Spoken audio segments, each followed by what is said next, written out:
pertama saya akan menjelaskan pandangan atau refleksi pribadi saya mengenai kawin tangkap yang telah saya baca di sebuah artikel dan juga telah saya tonton di YouTube yang mana telah diberikan oleh ibu dosen. Jadi pandangan saya mengenai kawin tangkap itu saya berada di pandangan tidak setuju karena menurut saya yang pertama, kawin tangkap ini melanggar hak asasi manusia, di mana kita tahu bahwa hak asasi manusia ini adalah hak yang diberikan kepada setiap manusia, yang mana ia memiliki kebebasan dalam hidupnya untuk menentukan apa yang ia inginkan dalam menjalani hidup ini.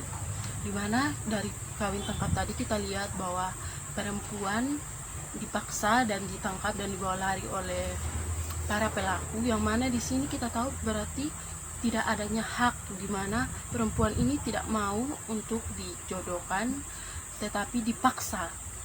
Berarti di sini haknya itu diambil secara paksa oleh para pelaku. Dan yang berikut adalah bahwa kawin tangkap bukan merupakan adat istiadat dari Sumba. Mengapa saya mengatakan seperti itu? Yang pertama itu karena dalam artikel terdapat seorang penulis yaitu Bapak Frans Baraibi menyatakan bahwa kawin tangkap bukan merupakan budaya turun-temurun, melainkan sebuah praktik yang berkembang tetapi berlindung di balik klaim budaya demi menghindari adanya hukuman atau tindakan hukum, di mana dari sini kita tahu bahwa berarti kawin tangkap ini bukan suatu tindakan yang harus dinormalisasikan, melainkan suatu tindakan kriminal yang harus ditindaklanjuti dan diproses dan bila perlu ditangani agar hal seperti itu tidak lagi terjadi. Jadi kesimpulan dari saya mengenai bahwa kawin tangkap itu bukan merupakan adat istiadat Sumba. Jadi dalam sebuah kawin tangkap pasti adanya namanya persoalan, yang mana pasti persoalan ini atau permasalahan ini diselesaikan dengan cara omong adat. Ya, itu memang betul, itu merupakan adat, tetapi suatu perilaku yang dilakukan oleh pelaku itu tidak bisa dikatakan sebagai adat istiadat Sumba. Dan yang terakhir, pandangan saya menurut kawin tangkap itu tidak sesuai dengan nilai-nilai Pancasila dan Undang-Undang Dasar, di mana kita tahu bersama sila kedua berbunyi kemanusiaan yang adil dan beradab. Dari kawin tangkap ini mana nilai keadilannya dan mana nilai adabnya? Dari sini kita lihat bahwa kawin tangkap ini merupakan suatu tindakan yang mana kita sebut bisa sebagai sebuah tindakan kriminal yang sangat tidak adil, terutama bagi korban, dan juga suatu tindakan yang tidak beradab dari para pelaku. Dan yang kedua adalah memberi pandangan tentang bentuk-bentuk kekerasan yang dapat dialami oleh korban kawin tangkap. Jadi menurut saya kekerasan yang dapat dialami oleh korban kawin tangkap itu yang pertama pasti kekerasan fisik, di mana dalam kejadian kawin tangkap itu di mana ada tindakan ditangkap secara paksa atau di-backup, itu merupakan tindakan kekerasan secara fisik.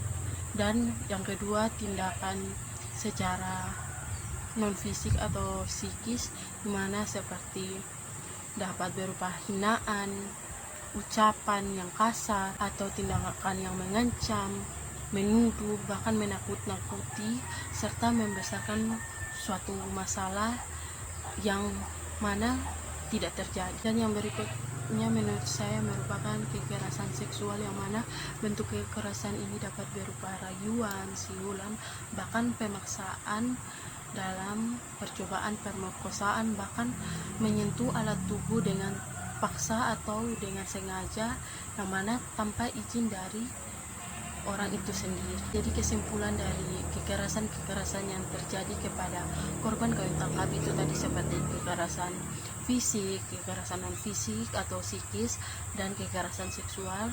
Dari ketiga kekerasan ini dapat menimbulkan suatu trauma atau rasa takut pada diri korban, yang mana ini sulit untuk dihilangkan dan bisa menjadi sebuah dilema bagi diri seorang korban itu.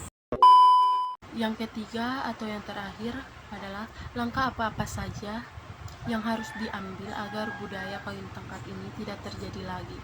Jadi yang pertama menurut saya langkah yang harus diambil adalah merubah pemikiran masyarakat, terutama masyarakat Sumba, bahwa kawin tangkap bukan merupakan suatu budaya yang harus dilakukan secara turun-temurun, melainkan kawin tangkap merupakan suatu tindakan yang mana tindakan ini merupakan suatu tindakan kriminal yang mana harus diatasi atau ditindaklanjuti secara hukum dan diberi sanksi yang berlaku agar pihak yang dirugikan dapat memperoleh suatu keadilan itu. Dan yang berikut adalah merubah bentuk pola pikir bahwa kawin tangkap tidak termasuk kekerasan seksual.